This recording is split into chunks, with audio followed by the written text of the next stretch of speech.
రోజున కాశ్మీర్లోని పహల్గాం ఉగ్రదాడిలో ప్రాణాలు వదిలిన 28 మంది అమాయక హిందువులకు ఆత్మశాంతించాలని ఆదోని బీజేపీ బీసీవైఎం ఆధ్వర్యంలో క్రోవతులు ర్యాలీ నిర్వహించారు. దేశంలో ఉగ్రవాదులు ఏరివేత మొదలైందని, ఈ దాడికి కారకులైన ఏ ఒక్క ఉగ్రవాదులు కూడా వదిలే ప్రసక్తి లేదన్నారు. ఈ కార్యక్రమంలో బీజేపీ రాష్ట్ర కార్యదర్శి సావిత్రి, బీజేపీ రాష్ట్ర కార్యవర్గ సభ్యులు విఠా రమేష్, బీజేపీ జిల్లా మాజీ అధ్యక్షులు కునిగిరి నీలకంఠ, ఉపేంద్ర కుమార్, అంజయ్, రవి, శంకర్, శివ, నరసింహ, నాగరాజు, ఈశ్వర్ తదితరులు పాల్గొన్నారు.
भारत माता की भारत माता की भारत माता की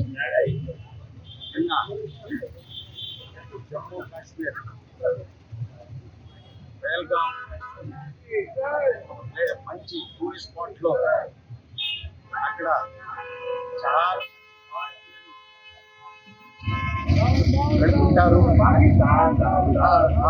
ఆ స్పాట్ లో మన ఉగ్రవాదులు అక్కడ వచ్చేసి 28 మంది భారతీయుల పైన అమానుషంగా కాల్చి చంపారు.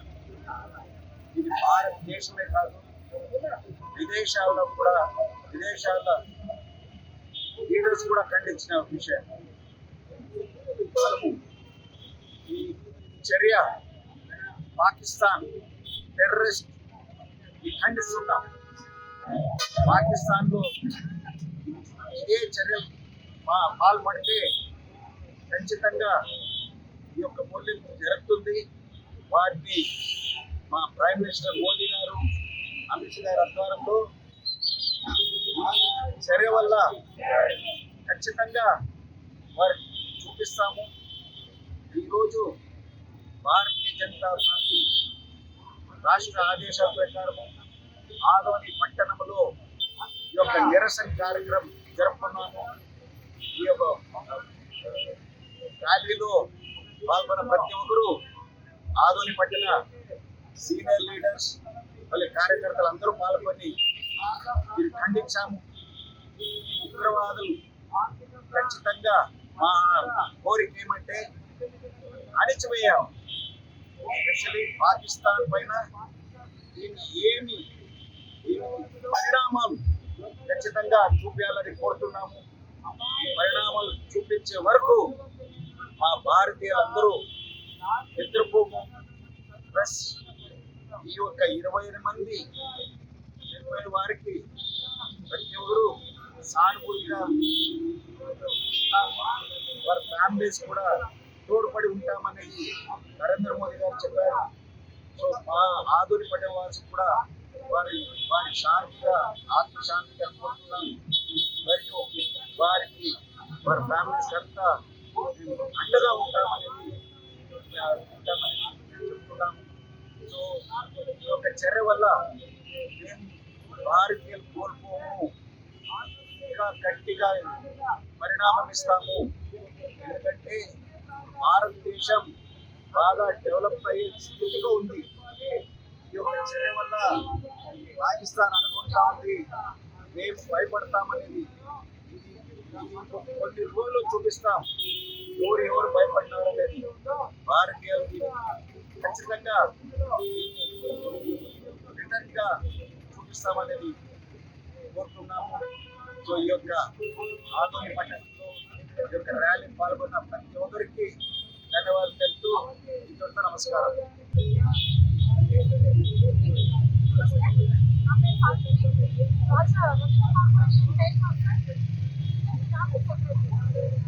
ఈరోజు ఏదైతే సంఘటన జరిగిందో అలాగనా మనమందరూ ఆ 28 మంది ఆత్మలు శాంతించాలని మనస్ఫూర్తిగా వాళ్ళకి కలగాలని ఆకాంక్షిస్తూ ఈ చర్యకు తిరిగి చర్య అని మేము చెప్తున్నాము. ఈ తిరిగి చర్యకు పాల్పడిన వారిని కఠినంగా చూపించడానికి భారత ప్రభుత్వం అప్పుడే సంకల్పమైంది. కానీ ఒక మనిషిగా పుట్టిన వాడు ప్రాణము అన్నట్టు ఒక హిందువా ముస్లిమా క్రిస్టియన్ పిలిచి మరీ చంపడం అనేది ప్రపంచ దేశాలన్నీ మూకముడిగా ఖండిస్తున్నాయి కూడా.